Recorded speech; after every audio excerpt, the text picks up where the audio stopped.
Turabatashya tubaha ikaze mu biganiro byacu mwese ateze amatwi Pax TV, mwese badukurikira muri hirya no hino ku isi, abakurikiye Pax TV Reme News, ijwi ry'abativugira. Muri uyu mwanya wa none tugiye kujyana ikiganiro n'umunyapolitike Hakuzimana Abdulrashid, ni umunyapolitike ufunzwe. Mutise iki kiganiro mu kigereranyo mute kandi adahari. Ni ikiganiro mu ruhererekane rw'ibiganiro 10 twari twababwiye tuzabagezaho by'ibyo yatangaje mbere yuko afungwa, ariko bimwe bikaba byari ibyo twamufasha amajwi tutari twaragatambukije. Cyakora mu gihe harasigaye bibiri, dore ibindi byo ko biri mu byahanaguwe ku rubuga rwacu na cya gitero cyatugabweho. Mu gihe harasigaye ibiganiro bibiri, ubwo tugiye kubagezaho kimwe bamwe bake mushobora kuba mwarabonye abandi mutarakibonye, ariko naho yasobanuraga imwe mu mpamvu akekanya makuru ituma ahora agira ibibazo byo gufungwa cyangwa se gukurikiranwa. Byagenze bite? Uyu munyapolitike Hakuzimana Abdulrashid yatangiye politike tariki ya 30 z'ukwezi kwa 11 mwaka wa 1991, ubwo izina rye ryagaragaraga mu bashinze ishyaka PDI, Parti Démocrate Islamique, ryari icyo gihe, ariko ubu rikaba ryarahinduye inyito.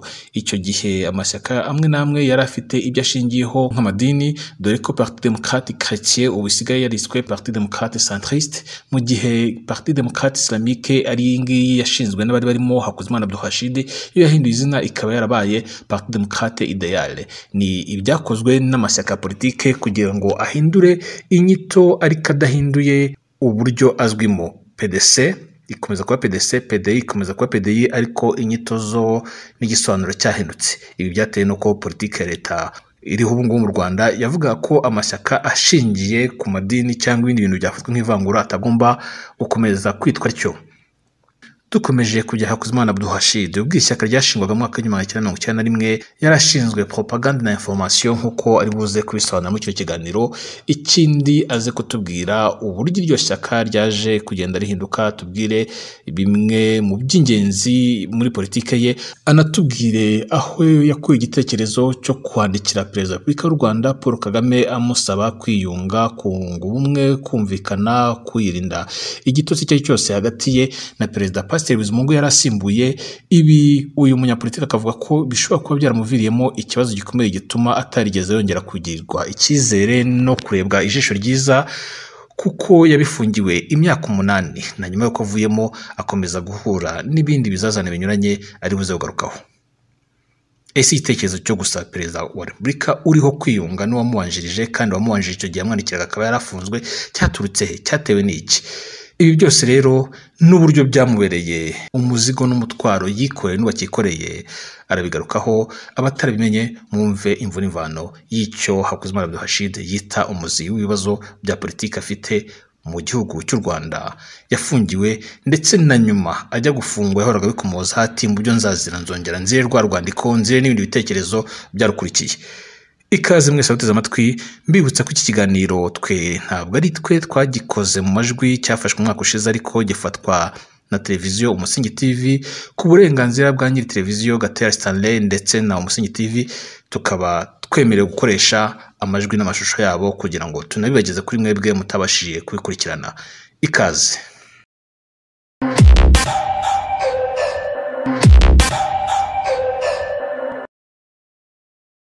Murakoze, nitwa Hakuzimana Abdulrashid, abamvuka mu karere ka Musanze mu ntara y'Amajyaruguru mu murenge wa Kinigi, ariko nkaba ubuzima bwinshi mbumaze i Kigali muri Nyamirambo. Nageze i Kigali na 1985 nje kwiga, ndangije nkora muri Electrogaze. Ndi umupapa w'abana 4 ku mugore umwe tubana, nkaba ndi umwe mu bashinze ishyaka riharanira demokarasi ya Kiyisilamu. Ntabwo nize amashuri menshi, ndi umuhumaniste, nigeze no kuba professeur kuri Centre d'enseignement secondaire islamique de Kigali CSK. Nkaba ndi umusportif nubwo nkuze, ariko nazamukiye muri siporo. Ndi umu artiste, ndacuranga nkaririmba, ariko nta bihangano byaje ndashira ahagaragara. Hari impamvu ngira ngo mukwibwira abakurikiye ikinyamakuru, keretse wenda habonetse umuntu mbaze. Turakubaza nyine, turakomeza tukubaze. Ariko mu kwivuga ndi uwo nguwo. Hanyuma se washaka gushinga ishyaka ry'idini? Ishyaka ntabwo ari je narishinze njyenyine, twarishinze tufatanyije n'abandi. Ishyaka twashinze ryitwa PDI, Parti pour la Démocratie Islamique.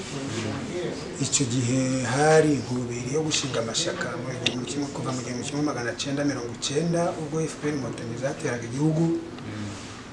Natwe twahagurutse nk'abantu twari tunyotewe no kugira ngo hahinduke politike y'imiyoborere y'u Rwanda. Ubwo rero tukaba twaraharaniraga ko natwe mu bitekerezo bigiye kwinjizwa muri politike y'igihugu bishya hinjiramo ibitekerezo bya Kiyisilamu, na cyane cyane ko byari bizwi ko abasilamu bameze nk'abantu badashoboye. Hari n'akarengane ko kagendanye no ku madini, ugasanga nk'abasilamu ntibiga, umuntu yaje kwiga bikaba ngombwa ko bamubatiza mu yindi dini, noneho yanarangiza kwiga kugira ngo babone akazi bikaba bigoye.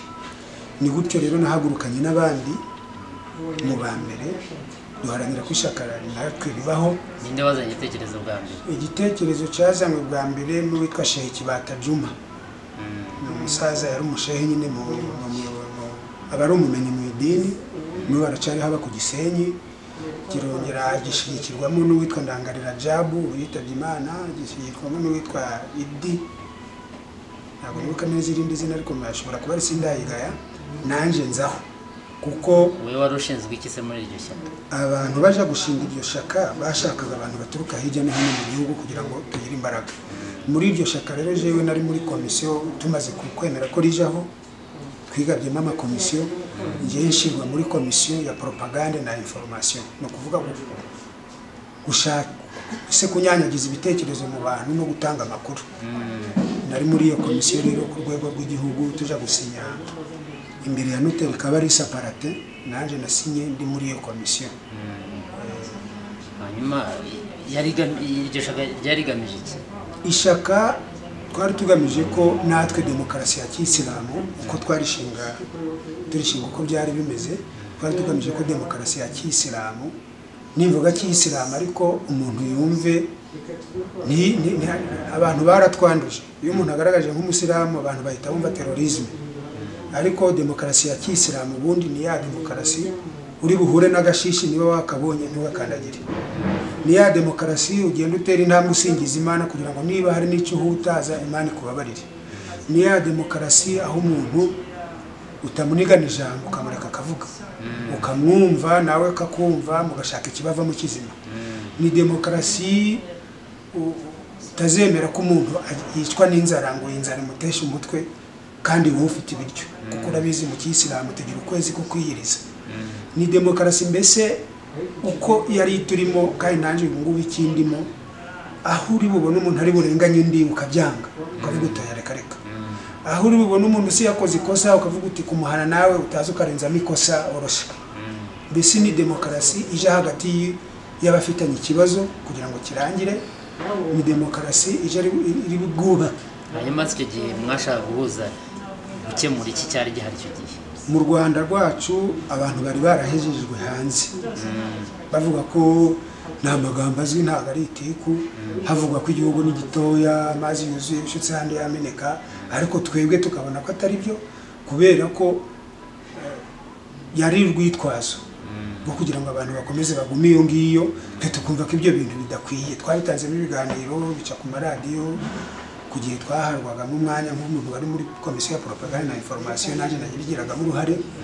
Ku maradiyo yemeraga guhitisha ibiganiro, kuri radiyo Muhabura tugaragaza ko igihugu gihari, abantu bakwiriye gutaha bakazana imbaraga bafite, twumvaga ko zihari zigahura n'imbaraga ziri mu gihugu, tukiyubaka tukabyara igihugu gitekanye kandi kiri gutera imbere.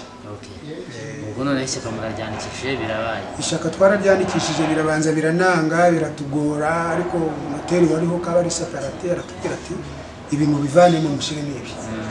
Tuza kubikora, tugira amahirwe ishaka riremerwa, baduhaburuye buri muntu ngo abari mu buyobozi baduhaburuye buri muntu bagenda arebe ibigiye gusohoka mu gazeti ya leta. Nanje n'ubu buruyo ndacyayifite, turagenda tubyigaho tureba ukuntu bimeze, buruyo dusubizaho zemewe, twemeje ko nta kibazo.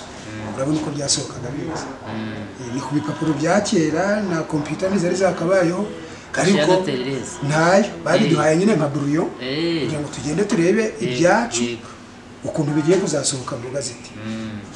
turangira tubisubiramo uko byari babiduhaye kugeza ubwo twasohotse mu gazeti ya leta ishyaka riremerwa noneho natwe turatangira gutanga ibiganiro mu buryo bwemewe dukorana za mitingi nk'uko n'abandi bazikoraga.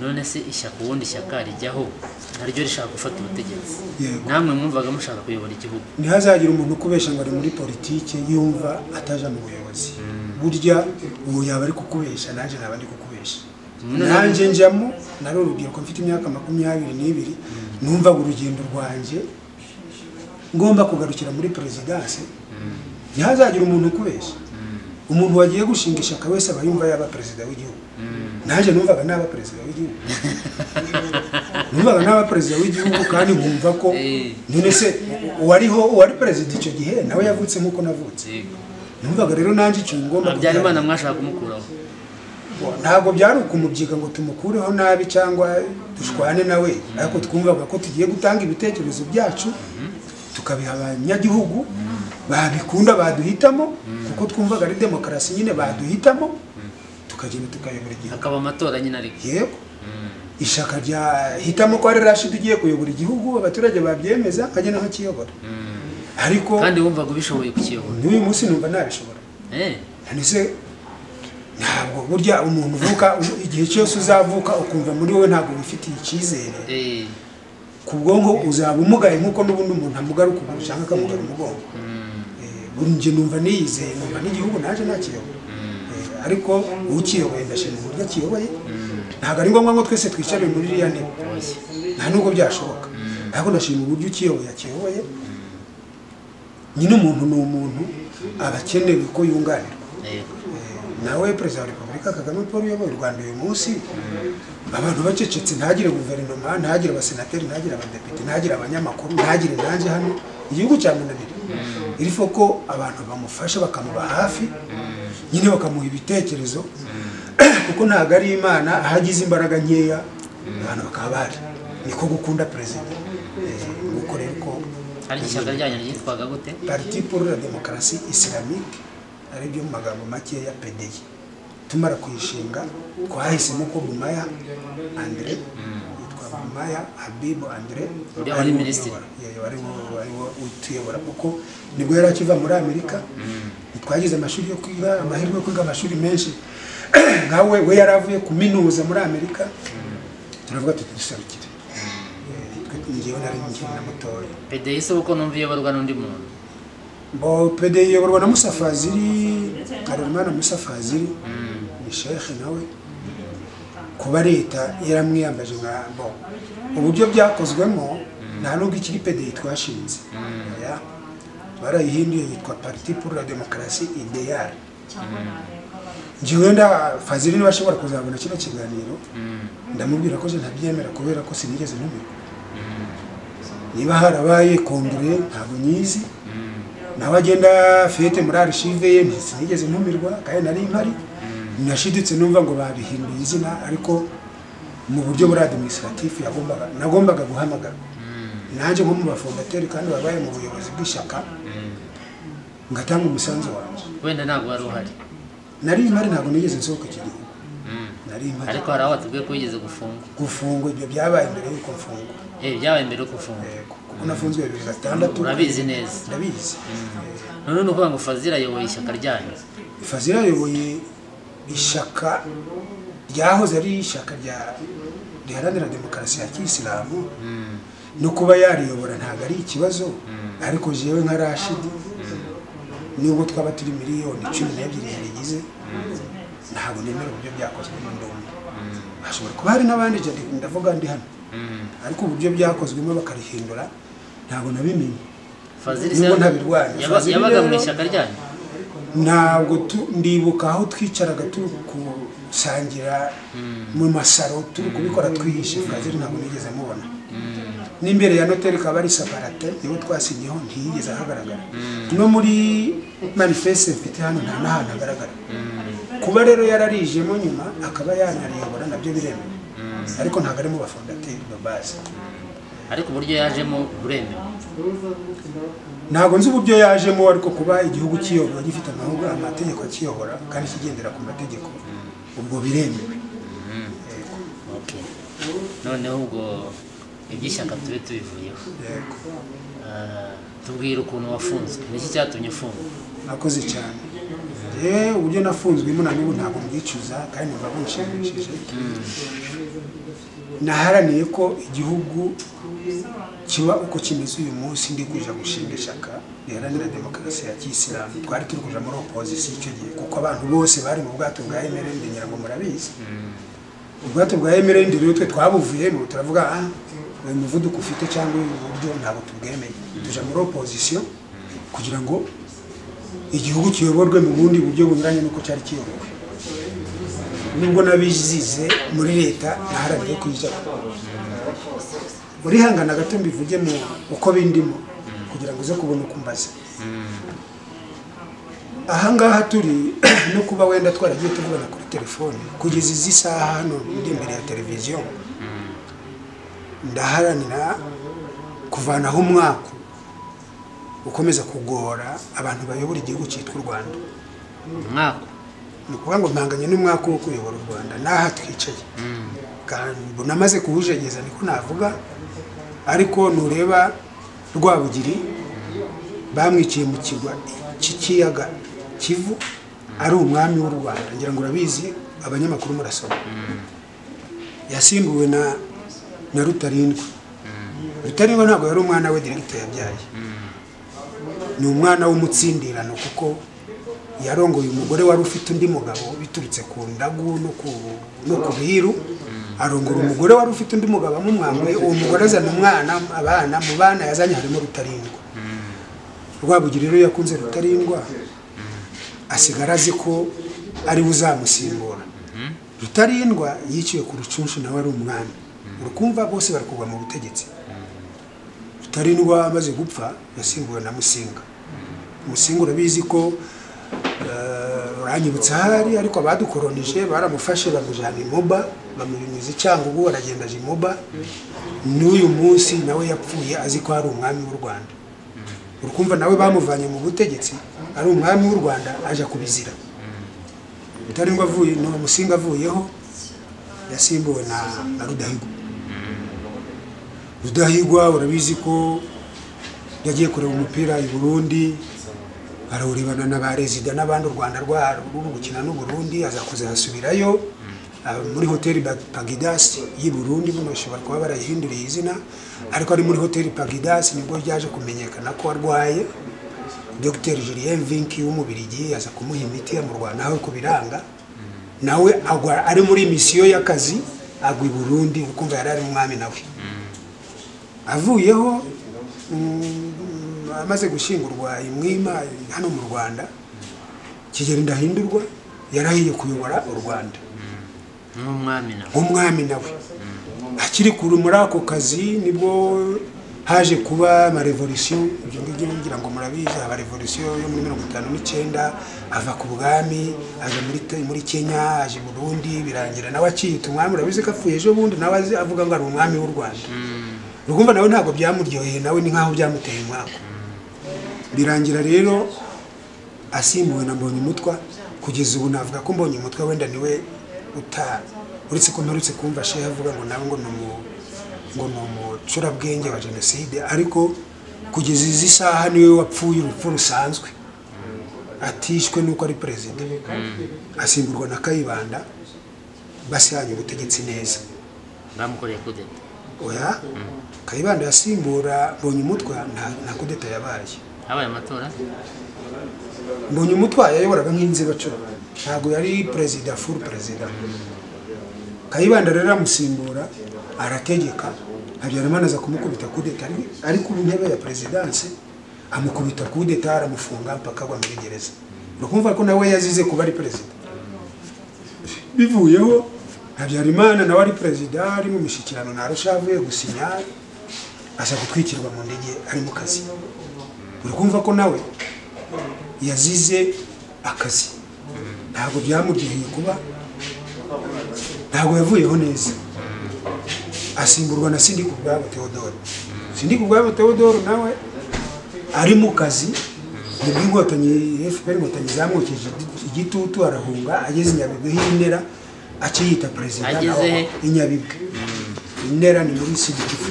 ya Kongo nawe agwa aho ngaho ntiyahanga akiyita perezida wa repubulika naramwishe uburyo yapfuyemo nta kimenyetso mbifitiye ariko uburyo yapfuyemo ntabwo yapfuye ari perezida Messi birangira rero asimbuwe na Bizimungu Pasteur aho rero niho narebye ayo mateka yose ndavuga no ntabwo bikwiriye ko kuyobora igihugu cyitwa u Rwanda bizarangira byari se ku buryo umuntu yaje ayobora akabaho nibwo nanditse ibaruwa rero mbanza gutanga ibitekerezo kuko n'ubundi nagiye muri ndende umuntu ugomba gutanga ibitekerezo kandi wumva nta wabimbuza ntabwo ibitekerezo sinabizira ariko noneho Bizimungu Pasteur nawe uzi ko yaje kuva kwegura hashize igihe yeguye akora ikosa ryo gushinga ishyaka turi mu nzibacyuho kandi nk'umuntu wari mu masezerano ya Arusha yari azi neza ko bitemewe gushinga irindi shyaka muri transition mu nzibacyuho tukiri mu nzibacyuho rero ashinga ishyaka Pedro Buyanja wenda uramfasha kubitsa ariko twese turi abantu bakuru ashinze Ubuyanja rero kuko yaranyuranyije n'itegeko nawe ubwo yasinye Perezida Kagame aravuga ati kandi nzamufunga nkoresheje itegeko ubwo yasinye byabaye ngombwa ko afunzwe rero ndareba ndavuga no amaherezo yazaba yahe ku myaka afite niba naragiye gushinga mu bashinze ishyaka mfite imyaka 22 ko maze gukura ni gute ntaba fondasiyo y'igihugu abana bacu bazicara nandika ibaruwa rero nyuma yuko Pasteur ari muri gereza yandikiye Perezida Kagame avuga ati ndagusaba ko wafungura kaje gufatanya n'abandi kubaka igihugu Perezida Kagame yakoze conference avuga ati murebe neza ibaruwa ye ntabwo yasabye imbabazi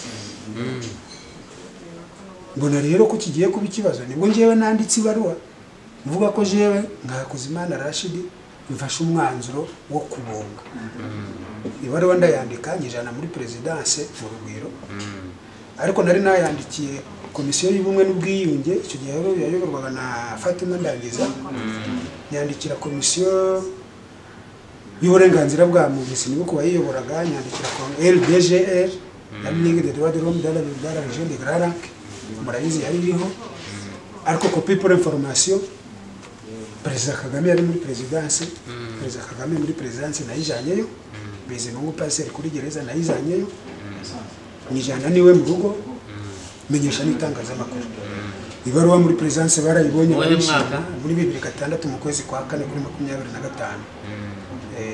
25 z'ukwezi kwa 4 2006 banza n'ikinyamakuru cyacu cyarayanditseho ahari birashoboka ariko ibaruwa narayitanze mu buryo bwemewe muri presidence bayakira neza mu Rugwiro nta n'ikibazo nagize ndanataha nari nashizemo rero y'ukuntu nzaje gusura Kagame nkamubwira icyifuzo cyanje nkamuja kuri gereza ngabwira Pasteur icyifuzo cyanje hagira n'ibyo musaba yakorohamo n'undi yakorohamo kugira ngo twubake amateka yaho umuntu azaje ayobora igihugu akava agatuza agatekana icyakurikiyeho nuko nandikiye umuyobozi w'akarere ka Nyarugenge mumenyesha ko igikorwa kigiye gutangira ariko ko giye kugira conference de presse n'abanyamakuru kiganiro ngwiba abanyamakuru kugira ngo ntangaze uwo mushinga wanje cyane cyo cyifuzo cyanje nayo mwandikiye ku itariki 7 z'ukwezi kwa 6 muri 2006 ku itariki 9 z'ukwezi kwa 6 2006 hari ku wa 5 mvuye gusari furana mpora n'abantu bambaye igisivile aho nacururizaga nari mfite akantu k'akabutike cyangwa bahafashe barambwira nambaye n'ikanzu barambwira turagushaka muranshakira iki hari ibintu ngomba gusobanura ndababwira rero ndi kubabona ubwo narangije kumenya ibyo ari byo ariko turi mu gihugu kigendera ku mategeko nakagombye kuba narabonye convocation nitaba kuri brigade cyangwa se niba wenda byaranarenze bikaba ari ngombwa munyereke impapuro zifata manda d'amener cyangwa manda d'arrêt ibyo byose murabizi bari bayobowe n'uwitwa Asumani yari akuriye Code Defense niwe wari kugenda bereka icyo gihe niwe wari ukuriye Code Defense mu mujyi wa Kigali kubera ko yaranzi niwe waje kundanga biba ngombwa ko babira ko batari mu bishobora ko ndo mu karateka icyo gihe nari nambaye sentire y'ubururu muri style Shotokani yona ntabwo biri bushoboke igihugu cyacu kigendera ku mategeko kandi kigomba kugendera ku mategeko. Ubwo nyine ntabwo mwaza kuntwara gutyo gisivile, ntabwo ndi bugendere. Niwe ngombwa ko turwana n'amapistori bayavanamo ndayakubita anyegera mu muhanda, ariko niwe ngombwa nja mu nzu muri iyo butike ndafungura ndavuga nti ubwo niba mwashatse ko turwana hari kuri Avenue Paul Sese bahane bwiriya nzi hari nini ndavuga ngo noneho bigiye kuba skandali kuko nibyo mwashatse. Hahinguka abanyamakuru ntabwo nabavuga wenda bitazaba ikibazo, ariko hari abanyamakuru bababonye buriya abanyamakuru muri puissance babonye ha abanyamakuru babiri baje bacisha make, ariko noneho barahamagara bazana pandagari polisi turutse kuri station brigade ya Muhima. Ntabwo nibuka umukomanda wari uhari, ariko yaraje arambwira ati Rashid hakozwe amakosa. Nyine yarambajije ndamusobanurira impamvu ntari kubyemera, ati hakozwe amakosa, ariko noneho urabona ko je nambaye imyenda y'akazi, urabona hafite imodoka ifite plaque ya leta n'abapolisi bafite imbunda, urabona ko ntabwo watunanira, ihanganije mu modoka neza nta ntugire ikibazo. Banjira mu modoka kuri tariki 9 z'ukwezi kwa gatandatu 2006, bahanzana kuri brigade ya Muhima. Abantu bansimbura naho bose bari kuvuga ngo umuntu washatse kunga Kagame na paseri ninde baza kureba undi we bagatera intare tukicara tukaganira. Abantu wabitekereje muri leta bambaye amagrade, abambaye igisivile baraza mbese basimbura nabandereye intebe hari kuri brigade ya Muhima. Turaganira bose barambira ati nta kibazo ugira humura. Biza kurangira ariko bwije mureshe derogatoire barambaza bashaka no baranankubita, abambaza baranankubita bankoresha derogatoire ebyiri. Ubwo kuva kuri iyo tariki 9 z'ukwezi kwa gatandatu 2006 nagiye muri gereza nkuru ya Muhima, mvamo banjana muri gereza nkuru ya Nsinda, mvamo banjana muri gereza nkuru ya Mpanga, nja muri gereza nkuru ya Muhanga Igitarama, nsubira muri gereza nkuru ya Mpanga. Imyaka 8 irangiye batitso gutahe ndanga. Ariko ubwo nyine ni ikibazo nari ngusubije uko nafunzwe nuko. Ubwo se muri make wazize iyo lettre wanditse? Niyo baruwa nazize, nta kindi kintu. Rashid ukuneba nta sindi umuntu. Nazize yuko nashatse kunga President Kagame na President Bizimungu Pasiteri, kandi ndashimira Imana ko nabunze. Nubwo byantwaye imbaraga nyinshi nkamaramo imyaka 8 n'amatortire menshi no guhangayika, ariko kugeza izi saha ndashima Imana ko icyo gikorwa nakigezeho. Naraburanye mbona ku itariki 4, ngo rero nkuko nabikubwiraga ku itariki 4 z'ukwezi kwa 4 mu mwaka wa 2007 nibwo naburanye mu rukiko Haute Cour de Kigali.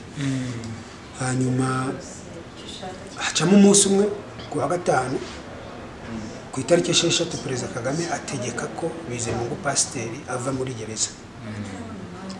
Ubwo rero kuva icyo gihe umudamu wamburanishije yitwa Nyirandabaruta Agnes asa n'uwahuye nkaho byamucanze, kuko ibyo naharaniraga byari bibaye.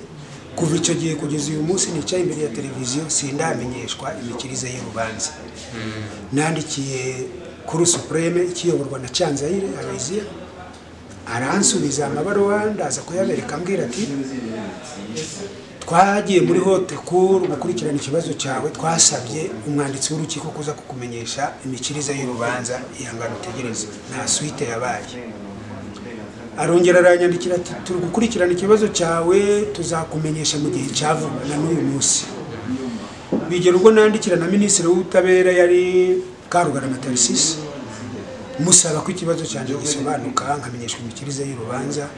Nayo ibaruwa yanyandikiye yambwiraga ko ngo yakurikiranye, Minisiteri y'Ubutabera yakurikiranye mu rukiko isanga ngo narahamijwe ibyaha, ngo none ngo nintegereze icyo urukiko ruzangatira. Ni ku kibaruwa imeze nayo ndaza kuyibereka. Narinze nsohoka muri gereza rero, nibwo bambwiye ngo nisohoke, naravuze noya ndasohoka gute? Nabirekaranye ngiri peseka imwambwiye, mbirekarama ndi Nsinda imwambwiye, ndi Mpanga nabirekaranye kenshi imwambwiye. None murambwira ngo ntahe, ndataha gute so? Ntago nsohoka. Icyo gihe gereza yayoborwaga na Mbabazi Innocent, ahamagara hanze aravuga ati humura ntago ari ikibazo ntago ari bya bintu bawumva hano uri muri gereza mwumva amagambo menshi uratashe taha twebwe dufite insharubanza yawe ivuga ko warukatiye imyaka 8 nabura ko byo ntago mbizi none se ni mwebwe rukiko cyangwa se ni mwe bahesha b'inkiko biba ngombwa rero iyo gereza buriya iyo bavuze ngo urataha iyo bavuze ngo urinjira muri gereza murabizi ntushobora gukweba urinjira tu niyo bavuze ngo urataha wenda nushaka urare hanze y'umuryango ariko ugomba gutaha bansohora rero gutyo ariko nagagira amahane ndasohoka gusa umunyamategeko wari uhari yagerageza kubisobanurira ndamubwira nari nananze nja gusohoka ari uko directeur yinjiyemo iyo directeur wagereza yinjiyemo imbere abari meze nka president wa Republika winjiye mu gihugu biba ngombwa ko mwubaha mfata twanje ndasohoka umunyamategeko amanitike wari kuko muri gereza barankundaga cyane yaba directeur wese nagiye muri gereza nafungiwe abe Misingo Karara abe Uwera wayoboraga gereza Nsinda abe Mbabazi Inosa bose barankundaga kumvaga dosiye yanje ukumva ishimishije bikanabashimisha pe n'umunyamategeko rero yafashe umwanya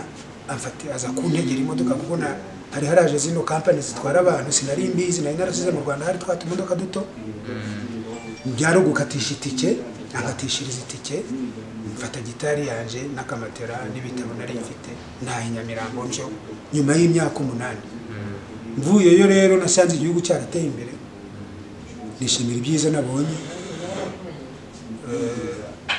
wavuye hanya muri 2014 z'ukwezi kwa 5 2014 ubwo nari maze imyaka 8 aho mviriyeyo rero 2016 kuko nubundi nari natinyutse kandi numva nta bitane n'ubwoba nandikiye nyakubahwa Perezida wa Repubulika Paul Kagame mushimira ibaruwa nini ariko muri harimo no kumushimira ko ibyo naharaniye byabaye agafungura Bizimungu Pastor uyu munsi Bizimungu Pastor ari we mu rugo ari kumwe n'umugore we n'abana be niba bishoboka arababona icyo naharaniye rero cyo kuvanaho umwaka nakubwiraga ko nagitsinze nuko uyu munsi mu Rwanda dufite president wayoboye u Rwanda uriho uri mu mahoro utekanye dushobora no kuja kwaka ibitekerezo tukagira na Perezida wa Repubulika wamusimbuye utavugwaho ko yamutsinze muri gereza nkuko bivugwa ko Habyarimana kandi nibyo yatsinze Kayibanda muri gereza nguko rero ko mpanganye n'umwaka uko yobora u Rwanda ubu mwaka navuga ko nawe utsinze nawuvanyeho ndahamya ko umunsi twagize urundi rumuri rumurika hano Perezida Kagame akavuga ati nje ndananiwe ni munyakire kandi nawe ni umuntu ushobora kunanirwa arimo arakura harahagejeje igihugu ntago yakigeza nkaho ari marayika byanze bikunze hari bigenda n'umuntu ariko hagejeje igihugu umunsi yavuze ati ndananiwe cyangwa se muri bukuntu ntago ngiye akazi kabaye kenshi cyangwa se aho ngejeje igihugu undi nawe ntanyakire ndahamya ko tuzaje tuja kumugisha inama tuti hano ko byananiranye tugira inama wabigenza gute n'iki cyo ndi mu Rwanda n'imbaranije ntago rero navuga ko narenganye wenda ndenganyijwe na leta yabipanze cyangwa yabiteguye ku isi niko bimeze kugeza isaha sinzi imikirize y'urubanza sinzi niba narakatiwe iki kugeza isaha ndibara nk'umwere kandi nkabyishimira ndahamya ko hari igihe amateka y'igihugu azabizirikana nkagira urwego runaka nanje nagishwamo inama kuko nabanye n'ababohoye igihugu n'ababoshye igihugu abari bayoboye igihugu nabi kuko nari ndi muri iki gihugu kugeza ku myaka 20 n'igihugu vuke nari ndi kumwe n'abari bayoboye igihugu cyo mbana n'abateye igihugu arizo nkotanyi ntabwo zateye zabohoye ariko barateye guteraniza ataka nyene ntabwo baje ngo baze bari kuririmba cyangwa se baze bari kubyina umuziki baje bafite imbunda bararasa bateye igihugu barakibohora kuko cyari kiboshwe nabanye n'abahunze kuko bagiye bahunguka nyuma y'uko FPR ifashe igihugu harimo abazaga bakekwaho ibyaha benshi bagiye mu magereza babona banye nabo numva rero mfite ibintu byinshi by'ibirungo biryoheye amateka y'igihugu cyacu. Nkaba mpamya ko ubwo nagize umugisha wo kuganira na televiziyo bikaba bigiye kuza ahagaragara, ndahamya ko hari icyo maze ku mateka y'igihugu cyacu. Perezida wa Repubulika Kagame Paul yemeye ko tuganira mu mwiherero, ndahamya ko hari byiza yambona. Bizimungu Pasiteri twaraganiriye aranarira, ahubwo aho mviriye muri gereza. nibyo nashaka kugira ngo dusorezeho. Ukuntu wahuye na Bizimungu, mwahuye byagenze gute, mwaganiriye iki? Bizimungu Pasiteri yabaye Perezida wa Repubulika mu buryo bwemewe kandi bwiza, ndanahamya ko yanabikoze neza. Buriya rero umuntu wabaye Perezida wa Repubulika afite abakunzi benshi, ntabura n'abanzi kuko byanze bikunze n'iyi ntebe twicayeho irimo irasaza. Buriya rero agira abantu na n'uyu munsi bamukunda. Ubwo rero n'umwe muri bo, ntanibuka wenda izina rye, waje kumpa nimero ze za telefone ambwira ati iyi nimero ni iya Bizimungu Pasiteri, sinari muzi, afite amatsiko yo kukubona no kugira ngo muganire. Umunsi uzumva wabohotse, njye sinzi nimero yawe, ariko iyo umuntu amutelefone aramwumva. Umunsi uzumva wabohotse ukumva bikujemo, uzamuhamagare hanyuma muganire, umwibwire hari ikizakurikiraho. Maze kuzibona hakiri iminsi mike ndamuhamagara, aranyitaba, mwibwiye, arambwira ati jewe mfite amatsiko yo kukubona. Rero ku itariki y'iyi, ambwira itariki n'isaha, jewe mba punctuel cyane, ntego uzansange ku Kacyiru, hari inzu yanjye mbafite, niho nzaba ndi, uzaze tuganire mbere, ndashaka kukubona tukaganira.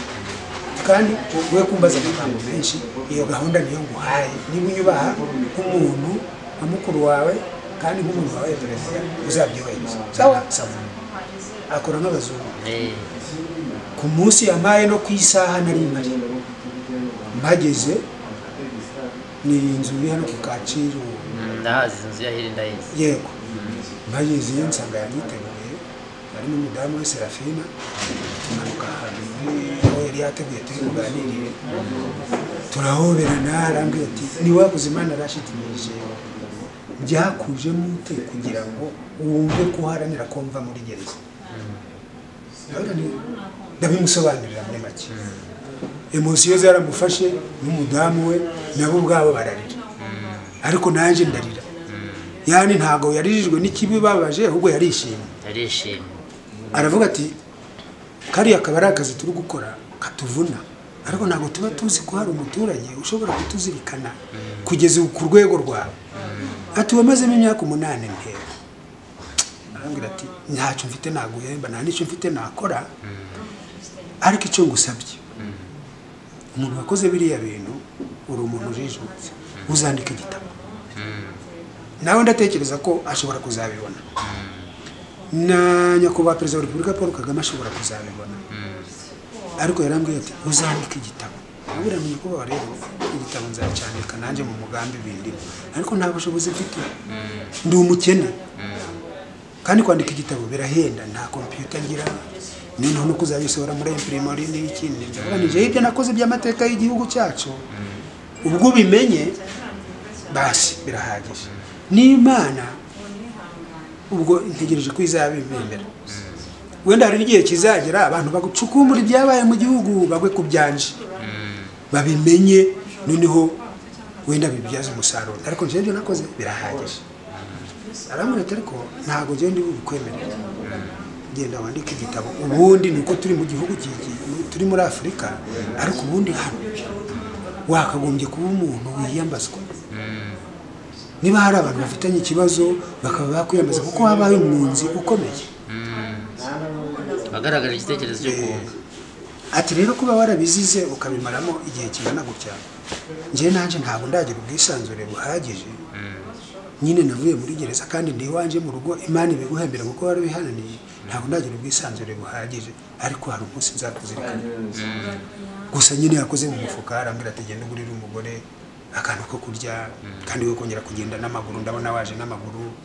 Nuko singiye ubwira ngo yagize bingana gutya, ariko icyo kibi yarakizirikanye.